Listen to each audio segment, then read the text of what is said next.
Job లేక ఇబ్బంది పడుతున్నారా? అయితే మెడికల్ కోడింగ్ మీకు మంచి ఆప్షన్. వెంటనే కాల్ చేసి కోర్సులో జాయిన్ అవ్వండి.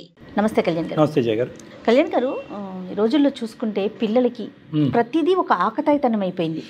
దేన్ని కూడా సీరియస్గా తీసుకోలేకపోవటం. ఏం కాదులే, అయితే చూసుకుందాంలే. ముఖ్యంగా యువతలోనే చూస్తున్నామండి. రాధా అనే ఒక అమ్మాయి మెయిల్ చేసింది. ఒకసారి మీతో మాట్లాడిస్తాను. తప్పకుండా. ఈ ఆట పట్టించడం అనేది ఉంటుంది చూడండి, క్యాజువల్గా ఎంజాయ్మెంట్ ఎక్కడో చూసి మనం చేద్దాం. హలో హలో, నమస్తే అండి, రాధ గారా? అవును మేడం. నమస్తే అమ్మా, నేను జయాని, సుమన్ టీవీ నుంచి మాట్లాడుతున్నాను. నమస్తే మేడం. మెయిల్ చేశారు మీరు మాకు. నా మెయిల్ చూసి రెస్పాండ్ అయినందుకు చాలా థ్యాంక్స్ మేడం. నేనైతే చదివాను, కానీ డాక్టర్ గారికి అయితే అసలు నేనేమీ రివీల్ చేయలేదు. డాక్టర్ కళ్యాణ్ చక్రవర్తి గారు ఉన్నారు, ఒకసారి మాట్లాడమ్మా. Okay madam. నమస్తే సార్. నమస్తే అమ్మా, చెప్పండి అమ్మా, ఎవరిది సమస్య? సార్, సమస్య నాదే సార్. చెప్పమ్మా. నేను ఎంసీఏ చదువుకున్నప్పుడు నాకు అక్కడ ఒక లెక్చరర్ పరిచయం అయ్యారు సార్, శివ అనే ఆయన. నువ్వు స్టూడెంట్, అతను లెక్చరర్? అవును సార్.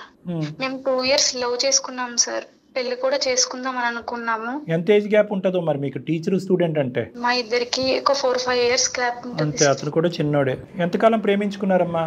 2 years లవ్ చేసుకున్నాం సార్. అంటే పెళ్లి ఎప్పుడు చేసుకుందాం అనుకున్నారు? ఎంసీఏ కంప్లీట్ అయ్యాక చేసుకుందామని అనేసి అనుకున్నాను మేడం. బానే ఉంది అక్కడ వరకు. మరి ఈ విషయం నేను మా పేరెంట్స్ కి కూడా చెప్పాను సార్. వాళ్ళు కూడా నీకు ఏది కరెక్ట్ అనిపిస్తే అది చేయని చెప్పేసి అని అన్నారు సార్. అతని పేరెంట్స్ కండి నేనంత అలా అడగలేదు వాళ్ళ పేరెంట్స్ గురించి. మామూలుగా క్యాజువల్ గా అడుగుతారు కదమ్మా. శివ, మరి మీ ఇంట్లో చెప్పారా మన పెళ్లి ఎప్పుడన్నా? ఆడపిల్లలు ప్రత్యేకంగా చాలా గట్టిగానే అడుగుతారు. మరి నువ్వు ఎప్పుడు అడగలేదా వాళ్ళ పేరెంట్స్ చెప్పాడా లేదని? అలా ఏమీ అడగలేదు సార్. అంటే తెలుస్తుంది కదా, ఇంకా తెలుసుకుందాము అని అనుకున్నాం సార్. తర్వాత మేము హ్యాపీగానే ఉన్నాం సార్. నా బర్త్డేకి జరిగింది, నా బర్త్డేకి వచ్చారు. సేమ్ తనలాంటి మొబైల్ నాకు గిఫ్ట్ చేశారు సార్. ఓకే, ఇద్దరిది సేమ్ మొబైల్? ఇద్దరిది ఒకటే ఫోన్, సేమ్ వాల్ పేపర్స్ ఉండేది. వాల్ పేపర్స్ కూడా సేమేనా? అవును సార్. అయితే రీసెంట్ గా ఒక బర్త్డే లో మేము కలిసాం మేడం.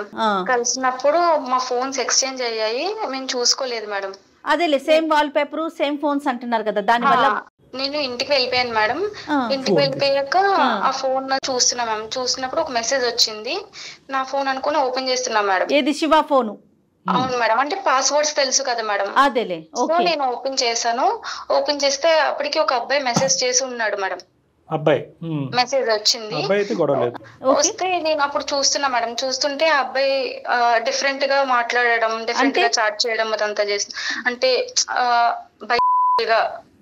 ఇక ఒక గే లాగా మాట్లాడడం అదంతా చేస్తున్నాను. ఏంటి సంభాషణ ఏంటి అంటే, ఏం చేస్తున్నావు ఇప్పుడు, ఎలా ఉన్నావు, నువ్వు ఎందుకు దూరం పెడుతున్నావు, ఎప్పుడు కలుద్దాం, అలా సార్. అంటే వాళ్ళిద్దరు ఫ్రెండ్స్ కదమ్మా, బహుశా చాలా క్లోజ్ బాయ్ ఫ్రెండ్స్ అయి ఉండొచ్చు. ఎందుకు నువ్వు అలా అనుకుంటున్నావు? అందులో ఏమైనా కంటెంట్ ఉందా? లేదు సార్. కాదు, భాష ఇంకా విచిత్రంగా ఉందా, ఇంకా అసహ్యంగా? అవును సార్. అంటే వాళ్ళిద్దరి మధ్యన గే అని బై అనే పదాలు వద్దులే అమ్మా, ఎందుకంటే దానికి చాలా ఆధారాలు ఉండాలి, చాలా మాట్లాడుకోవాలి. ఏం చూసావు? ప్రత్యేకంగా ఏమైనా మెసేజ్ చూసావు అందులో? అవును సార్. అంటే మిస్ యూ, నువ్వేమన్నా పక్కన ఉన్నావు, నీ గర్ల్ ఫ్రెండ్ పక్కన ఉందా అని చెప్పేసి పెట్టారు సార్. ఇంకా చాలా డీప్ గా వల్గర్ గా పెట్టారు సార్. అది ఇంకా నేను అసలు ఏం చెప్పలేను సార్. అంత చాలా డీప్ గా ఉంది సార్ మొత్తం మెసేజెస్ అన్ని. ఇప్పుడు నువ్వు అన్నది ఏంటి, నీ మనసులో భావం నాకు అర్థమైంది. ఇప్పుడు ఆ అబ్బాయికి కేవలం అమ్మాయిలు అంటే కాదు, అబ్బాయిలంటే కూడా అట్రాక్షన్, ఇంట్రెస్ట్ ఉన్నట్టుగా నాకు ఆ మెసేజ్ల ద్వారా తెలిసింది అని నువ్వు అంటున్నావు. కానీ అమ్మాయిలతో మామూలుగా ఫ్రెండ్లీ రిలేషన్షిప్ ఏమో, ఈ ఫిజికల్ ఇంటిమసీ అనేటి అంటే కలిసేటటువంటి ఉద్దేశం అతనికి లేదేమో. అసలు మీ ఇద్దరి మధ్యన అటువంటి సంబంధం ఏమైనా ఉందా? అలా ఏమీ లేదు సార్. అంటే మేము ఇంకా అర్థం చేసుకుందాం అనే దానిలోనే ఉంది సార్. ఇంకా అంత డీప్ గా మేమేం వెళ్ళలేదు సార్. సో ఈ సంభాషణ చూసేటప్పటికి మరి నువ్వు ఫోన్ చేసి అడిగావా? అలా ఏం లేదు సార్. నేను ఇంకా ఫోన్ స్విచ్ ఆఫ్ చేసేసి నేను హాస్టల్ వెకేట్ చేసి వెళ్ళిపోయాను సార్. అక్కడ ఇచ్చేసి. కాదమ్మా, అసలు ఇది కరెక్టో కాదో మరి శివాని కన్ఫర్మ్ చేసుకోవాల్సింది కదా, వాళ్ళ ఫ్రెండ్స్ తో మాట్లాడటం. విరక్తి వచ్చింది మేము. అసలు ఆ అబ్బాయి బిహేవియర్ చూసి ఇంకా నాకు వద్దు అన్నంత చిరాకు వచ్చేసింది మేడం. అంటే నేనేమంటున్నానంటే, కనీసం అతని ఫ్రెండ్స్ తో ఎవరితోనైనా మాట్లాడటం కానీ, ఏంటి ఇతని క్యారెక్టర్ అని కానీ అట్లా ఏదన్నా. తన స్టూడెంట్ కదా మేడం, ఆ అమ్మాయి అక్కడికక్కడ దిగమింకుంది. వీళ్ళిద్దరి మధ్య ఇంతకు ముందు నుంచి ఉన్నదా, వన్ ఆఫ్ మెసేజా? ఇంకా ఉంది సార్. అంటే చాలా డీప్ గా ఉన్నాయి సార్ మెసేజెస్ అన్ని. సో చాలా లోతుగానే ఉంది. ఎంతో బలంగా అనుకుంటేనే కదా నువ్వు అతను ఫోన్ చేయకుండా ఫోన్ అక్కడ ఇచ్చేసి నీ ఊరు వెళ్ళిపోయావు. అవును సార్. నీ ఫోన్ నువ్వు తీసేసుకున్నావా? అక్కడే ఉంది సార్. ఇంకా అది కూడా వదిలేసావు, నీ ఫోన్ వదిలేసావు, అతని ఫోన్ వదిలేసావు. అవును సార్. అతని మొహం కూడా చూడటం ఇష్టం లేదు కాబట్టి మొత్తానికి అన్ని వదిలేసి ఊరు వెళ్ళిపోయాను సార్. ఊరు వెళ్ళిపోయాక ఇంకా అక్కడ మా పేరెంట్స్ అడిగారు సార్, ఏంటి ఒక అబ్బాయిని పరిచయం చేస్తాను, ఏంటి అబ్బాయి గురించి చెప్పావు కదా, ఏంటి మ్యారేజ్ చేసుకుంటారా అని. ఏమని చెప్పావు మరి? వాళ్ళకి ఏం సమాధానం చెప్పావమ్మా? అది ఏం లేదు అని చెప్పి నేను ఇంకా కట్ చేశాను సార్. ఆ టాపిక్ ఏమి ఇంకా తీసుకురాలేదు వాళ్ళ దగ్గర. వాళ్ళు వేరే సంబంధాలు, మ్యారేజ్ ప్రపోజల్స్ నాకు తీసుకురావడం జరిగింది సార్. 2 years పాటు లవ్ స్టోరీ, అందులో గురు శిష్యులు మీ ఇద్దరు, ఏదో ర్యాండమ్గా రోడ్డు మీద కలిసినటువంటి బాయ్ ఫ్రెండ్ గర్ల్ ఫ్రెండ్ కాదు, ఇన్స్టాగ్రామ్ లవ్ స్టోరీ అసలేనే కానే కాదు. ఎంత కాదనుకున్నా అతని మీద ఒక భయం ఉంది, భక్తి ఉంది. 2 years పాటు నీకు ఎటువంటి అనుమానం రాలేదు. ఒక్క మెసేజ్ ఎందుకమ్మా ఒక ప్రేమాయణాన్ని అంత అర్ధాంతరంగా ముగించేసి ఫోన్ అక్కడ పడేసి ఇంటికి వెళ్ళిపోయి? నాకు నమ్మసక్యంగా అనిపించట్లేదు. లేదు లేదు కళ్యాణ్ గారు, నేను ఇంకా మీ దాకా తీసుకురాలేదు. యాక్చువల్గా తను రాధా నాకు మెయిల్ చేసింది. మెయిల్లో అవన్నీ స్క్రీన్ షాట్స్ పెట్టిందండి, మెసేజెస్ మొత్తం మెసేజెస్ పెట్టింది. నేను ఒకటో రెండో చూశాను, చాలా వల్గర్గా అనిపించింది కళ్యాణ్ గారు. మెసేజెస్ అయితే మనకు నిజమే అమ్మాయి చెప్పినట్టు చాలా, అంటే డిస్కస్ చేయలేని విధంగా అయితే ఉన్నాయండి. అట్లీస్ట్ నువ్వు మాకు ఎవిడెన్స్ పంపించింది తను. శివ ఏమైనా కాంటాక్ట్ అయ్యాడా? నాకు తనతో కాంటాక్ట్ లో లేదు సార్. కానీ ఏమైంది అంటే నేను మ్యారేజ్ ప్రపోజల్స్ తీసుకొచ్చినప్పుడు ఎంగేజ్మెంట్ అయిపోయింది సార్. నాకు శివాకి గుడ్ బై చెప్పకుండానే ఇంటికి వెనక్కి వచ్చేయటం, ఎంగేజ్మెంట్ కుదరటానికి ఎంత టైం ఉంది సుమారుగా? 15 days సార్. ఓ అబ్బో, ఏంట్రా అంత స్పీడ్? నువ్వు అంటే అంత ఫాస్ట్ గా వదిలేసావమ్మా? అంటే పేరెంట్స్ ఇంకా వద్దు ఇదంతా అన్నట్టు ఇంకా చేస్తారు సార్. పెళ్లికైనా గ్యాప్ ఉందమ్మా? ఉంది మేడం. Okay okay. ఈ తర్జన భర్జనలోనే చాలా మంది ఆడపిల్లలు తప్పులు చేస్తారని చెప్తున్నాం. మనకి ఏంటంటే అమ్మ ఆ ప్రేమ ఇరిగిపోయింది, ఆ ప్రేమని మర్చిపోవాలనుకుంటున్నాను, ఆ బాధ నుంచి బయటకు రావాలని నాకు ఒక సంబంధం చూడండి. ఇంకేంటంటే ఇంకా అక్కడ విశ్లేషణ ఉండదు, ఆడు ముక్కు మొహం తెలీదు, ఆదరాబాదరాగా పెళ్లి చేసుకుంటారు. అట్లీస్ట్ నీవు ఎంగేజ్మెంట్ చేసుకున్న వ్యక్తి మంచోడా?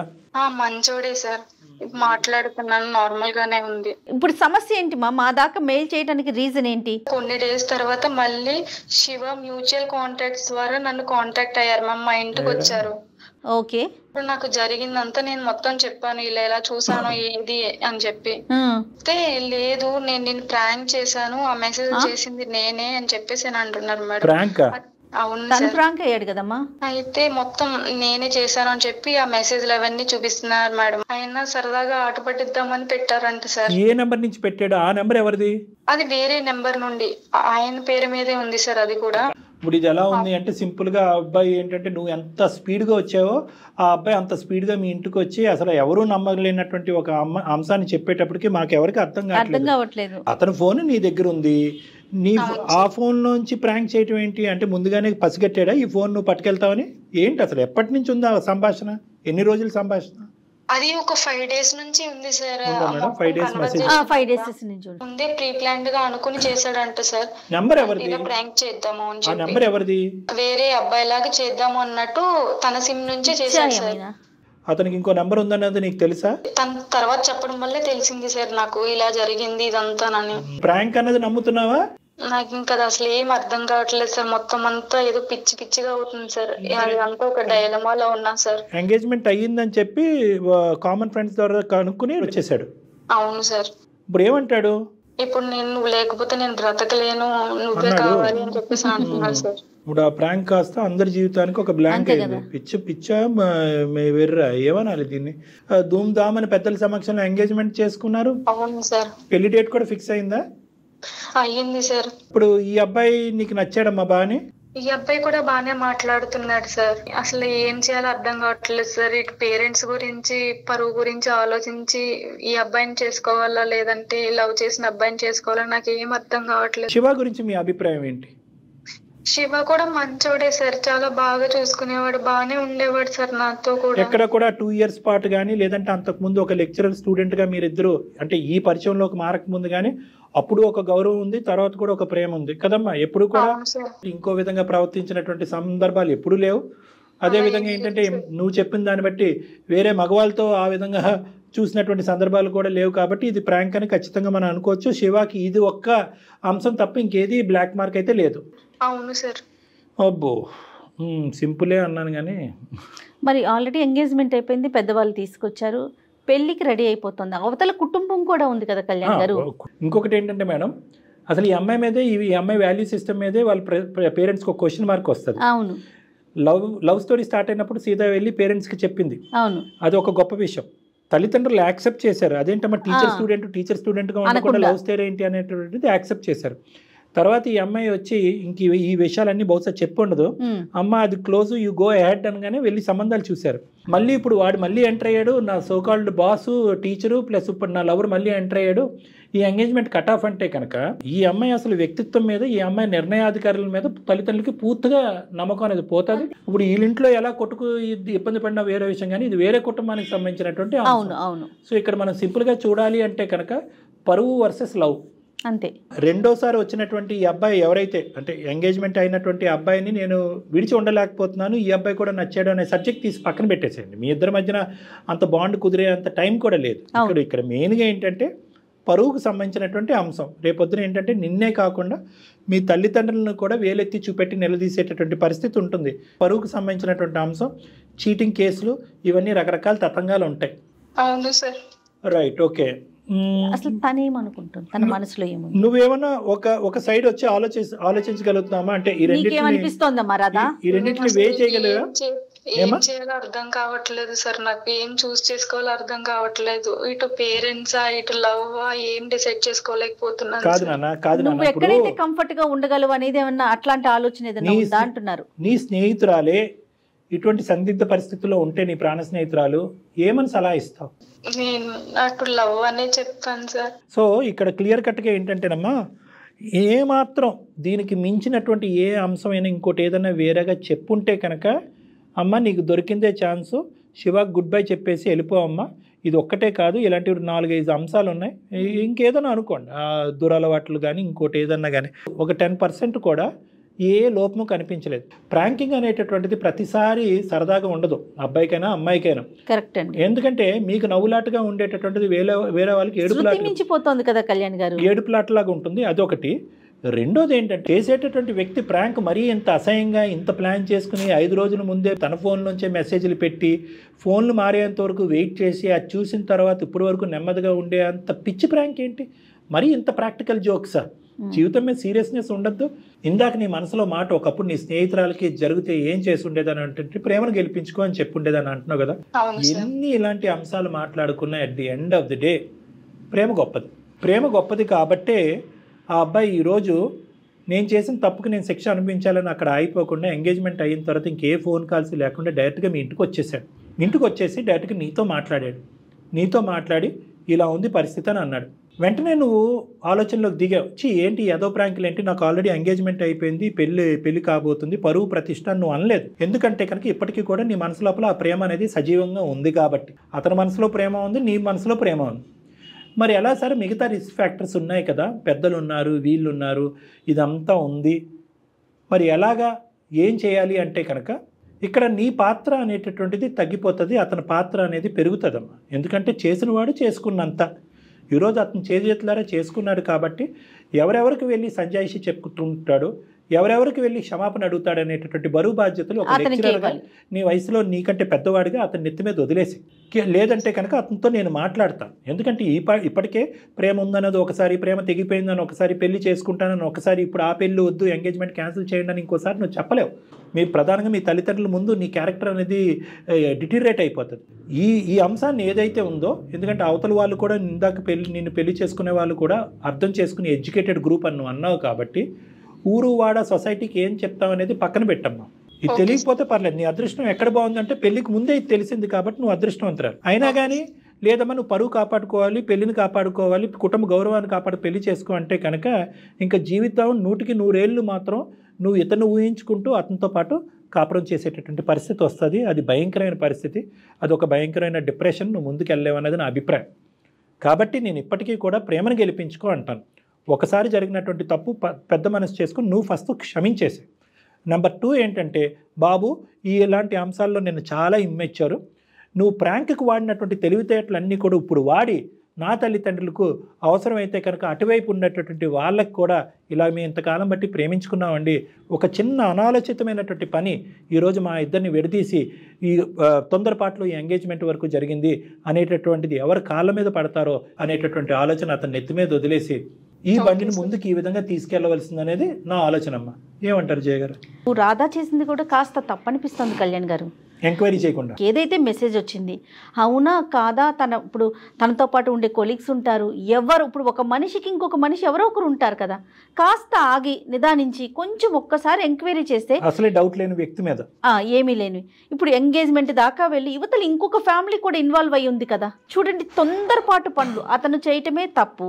మళ్ళీ తిని కూడా చాలా స్పీడ్గా డెసిషన్స్ తీసుకోవటం, వెళ్ళిపోవటం, మళ్ళీ ఇంకొక ఎంగేజ్మెంట్ చేసేసుకోవటం అనేది నాకు అనిపిస్తా ఉందండి.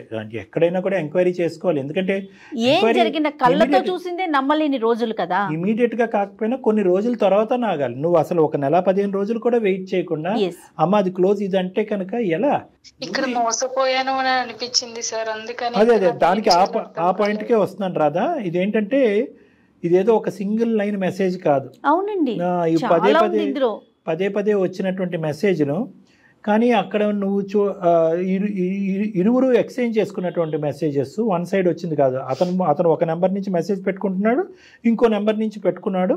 ఇది 5 నుంచి 10 రోజుల పాటు జరిగినటువంటి ప్లాన్ కాబట్టి బహుశా నీ స్థానంలో ఉన్న వాళ్ళు ఎవరన్నా నమ్ముతారేమో. మేబీ ఒకే ఒక తప్పు చేశాడు, అది కూడా ఆట పట్టించడానికి తప్పు చేశాడు. వెంటనే వచ్చాడు, క్షమాపణ అనుకున్నాడు. దురదృష్టం కొద్ది 15 రోజుల్లోనే ఎంగేజ్మెంట్ అయింది. సో ఇక్కడ ఎంత కాదనుకున్నా కూడా నొప్పి లేకుండా ఈ సమస్యకి పరిష్కారం అయితే ఉండదు. జీవితాంతం నొప్పి భరించేదానికంటే ఈ తాత్కాలికంగా కొన్ని రోజుల పాటు అవమానం, నొప్పి అనేటటువంటిది ప్రేమికులుగా మీరు భరించడం అనేది తప్పదు. కానీ దురదృష్టం ఏంటంటే ఈ నొప్పిలో మీ తల్లిదండ్రులు కూడా భాగస్వామ్యం అవుతారు, వాళ్ళు కూడా అవమానాన్ని ఫేస్ అవ్వాలి. అయితే ఎంత కాదనుకున్నా కూడా మీ చదువుని, మీ ఇంగితాన్ని, మీ ఆలోచన శైలిని చూసి అర్థం చేసుకుని ముందుకు వెళ్ళిపోతారేమో అని అనిపిస్తున్నాము. ఇరువైపు ఆ బాధ్యత మీరు శివాకి అప్పచెప్పమన్నారు కదా, ఇది కూడా చాలా బాగుందండి. ఎందుకంటే ప్రాబ్లం అనేది అతని వైపు నుంచి క్రియేట్ అయ్యింది. సృష్టించిన వ్యక్తి సృష్టికర్త. ఇది బాగుంది రాధా. మరి డాక్టర్ గారు చెప్పింది అయితే కాదమ్మా, అటువైపు కుటుంబ సభ్యులకి వేరే ఎవరు ఈ అబ్బాయి ఉన్నాడో వాళ్ళ కుటుంబ సభ్యులకి ఏం చెప్తారు అనేటటువంటిది తర్వాత ఆలోచిద్దాం. ఫస్ట్ మీ ఇంట్లో వాళ్ళ యొక్క నమ్మకాన్ని మీరు మళ్ళీ చూరగొనాలి. అది ఫస్ట్. దానికి ఆ అబ్బాయి బాధ్యత తీసుకోవాలి, ఆలోచించాలి. ఆ తర్వాత వాళ్ళకి ఏం చెప్తాం అనేటటువంటిది మీరు అందరూ ఒకే తట్టి మీదకి వచ్చి మాట్లాడితే బాగుంటుంది. ఏమ్మా? ఓకే సార్, మా ఇంట్లో వాళ్ళు కూడా యాక్సెప్ట్ చేస్తారు సార్. వాళ్ళకి ఆల్రెడీ ముందే చెప్పున్నాను కాబట్టి వాళ్ళు అర్థం చేసుకుంటారు. వేరు తల్లి, ఇప్పుడు ఎంగేజ్మెంట్ అయిపోయింది కదా, ఇప్పుడు సిచ్యువేషన్ అంత క్లియర్ గా ఉంటది అనుకోకు, బట్ ఉండాలని కోరుకుంటాం. ఉంటాయమ్మా, చాలా ప్రశ్నలు వస్తాయి, అవమానాలు వస్తాయి, మీరు కావాలని చేశారనే మాటలు వస్తాయి. కాబట్టి ఈ మాటలన్నీ రాకూడదు అంటే కనుక ఆ అబ్బాయి కొద్దిగా మంచి గౌరవప్రదమైన ఉద్యోగం, ఒక లెక్చరర్ స్థానంలో ఉన్నాడు కాబట్టి ఒక టీచర్కి ఇచ్చేటటువంటి గౌరవం ఉంటుంది. నెంబర్ 1, అతను సాఫ్ట్గా స్మూత్గా చెప్పగలడని నేను అనుకుంటున్నాను. అప్పుడు నేనే దీని సృష్టికర్త అనే మాట అన్నప్పుడు మీ మీద, అంటే నీ మీద, నీ తల్లిదండ్రుల మీద ఉండేటటువంటి భారం కానీ అవమానం కానీ తగ్గుతాయనేది నా అభిప్రాయం. ఖచ్చితంగా పడేదేదో అబ్బాయి పడాలి. మీరైతే ఫైనల్ గా అడిగారా రాదా, ఇంకోసారి ఇలాంటివి చేయకూడదు నువ్వు చేసావంటే? ఇప్పుడంటే ఏదో అందమైన జీవితానికి ఒక లెటర్ రాసేసారు, ఒక మెయిల్ పెట్టారు, సమస్యకు ఒక పరిష్కారం కనిపిస్తోంది. ప్రతిసారి దారులు కనిపించవు కదా. అవును మేడం, నేను అడిగాను మేడం, ఇంకెప్పుడు అలా చేయను అని చెప్పేసి అన్నారు మేడం. ఇంక ఈ లెవెల్లో దెబ్బ తగిలిన తర్వాత ఇంకేం చేస్తాడులే. కానీ మేము చెప్పేది అంత ఈజీగా అతనితో కమ్యూనికేట్ చేయలేమని నీకు అనిపిస్తే కనుక ఒకసారి అతనితో ఫోన్ మాట్లాడదాం అన్నప్పుడు. నేను తీసుకొస్తాను సార్, డైరెక్ట్ గా తీసుకొస్తాను సార్ తనండి. పేరెంట్స్ కూడా ఒప్పుకున్నారు సార్. ఒకసారి మీరు కూడా మా పేరెంట్స్ తో మాట్లాడండి సార్. రాధా అన్నట్లుగా ఒకసారి మీ దగ్గరికి డైరెక్ట్ ఈజీ జాబ్స్ ఏనమ్మా నాకు, మీ పేరెంట్స్ తోని అబ్బాయితో మాట్లాడటం. అసలైన జాబ్ ఏంటంటే అవతల ఒడ్డున ఒక పెద్ద రావణ సైన్యం ఉంటది, అక్కడ వాళ్ళు ఏమంటారు అనేది అసలు చిక్కుముడి. అది చూద్దానండి, ఒక్కొక్క మెట్టు ఎక్కుంటూ పోతే నిదానంగా సాల్వ్ చేయొచ్చు. ఓకేనమ్మా? రైట్, ఓకే అమ్మా Radha, all the best. Bye అమ్మా. ప్రాంక్ అనేది ఎక్కడికి దారి తీస్తుందో చూడండి కళ్యాణ్ గారు. ఫ్రాంక్ అయిపోయింది మరి. ప్రాంక్ అంటే ఏదో సరదాగా అక్కడ అవ్వాలి. 10 రోజులు ప్లానింగ్ ఏంటి, అతను గుంట లోతుగా తవ్వుకోవటం కాకపోతే. చేసినటువంటి వ్యక్తికి నవ్వు కలిగిస్తుంది, చూసినటువంటి మనకి ఆశ్చర్యాన్ని కలిగిస్తుందేమో, కానీ అనుభవించే వ్యక్తికి చాలా డేంజర్ కదండి అది. రైట్ అండి, ఒకసారి తీసుకొస్తానంటుంది కాబట్టి రాధా శివతో మాట్లాడే ప్రయత్నం చేద్దాం. తప్పకుండా. రైట్ కళ్యాణ్ గారు, నమస్కారం. జగన్. వేరికోస్ వెయిన్స్ కి సరైన చికిత్స కోసం సంప్రదించండి ఎవిస్ హాస్పిటల్.